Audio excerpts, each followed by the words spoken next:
They are really three incredible people. And the fact that we were able to get them out so soon was really a tribute to a lot of things, including a certain process that's taking place right now. I just want to say this is a special night for these three really great people, and congratulations on being in this country. Well, that was President Trump earlier this morning, greeting three Korean Americans who were detained in North Korea for more than a year. Well, they're back on American soil now. Joining us is retired Air Force General Thomas McInerney. A huge win for President Trump in America. No doubt about it, right, General? Charles, it was a gigantic win for America. Who would have ever predicted this? And I think we're still trying to figure it out. But it has been a brilliant move diplomatically. Things are going well. We're all waiting for the rain to fall on this parade. But I can tell you, this president has done things that no president in our history has been able to accomplish. Sir, there's a tremendous amount of skepticism around this whole process, and it's justified, considering the behavior of Kim Jong-un, his father, and his grandfather. The West has been played many times before, so it's understandable that we're guarded, but why do you think Kim Jong-un has made these overtures that have never been made before? That historic meeting at the DMZ, the promises of denuclearization, this olive branch now, three healthy Americans coming back. What's happening here? Is it the Trump bluster? Is it the Trump stance that's making the difference?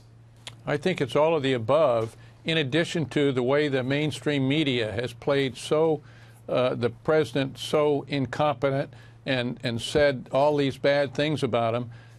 They've got Kim Jong-un terrified. This guy must be a madman, the way the U.S. press is talking about him. And he means business, and he does mean business. He's going to use all options. And I think that, coupled with the effort that we are using on economic sanctions, meaning we really mean business, we're not just throwing money out there at them and saying, well, we'll buy your way through like previous presidents have done.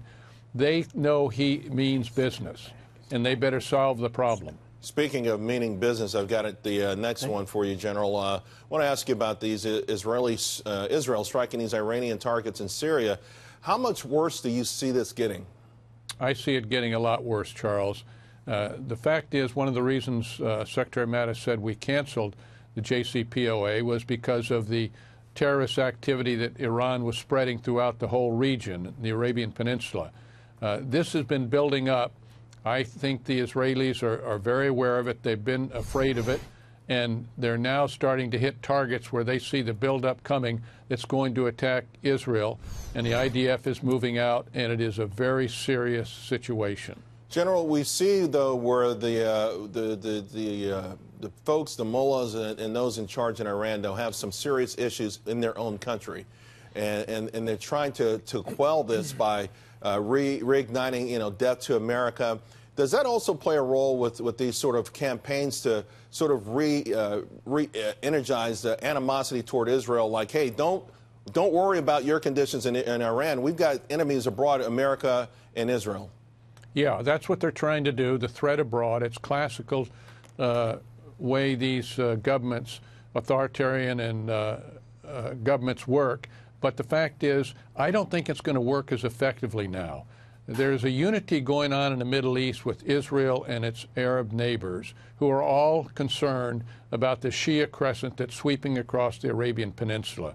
I believe that this may be the start of the downfall of the mullahs, and it should be in our national policy to have regime change, and the national policy of all the Sunni nations in the Middle East to have a regime change in that government. And I think the Iranian people will be the ones that can make that change, and that's what we ought to be fostering.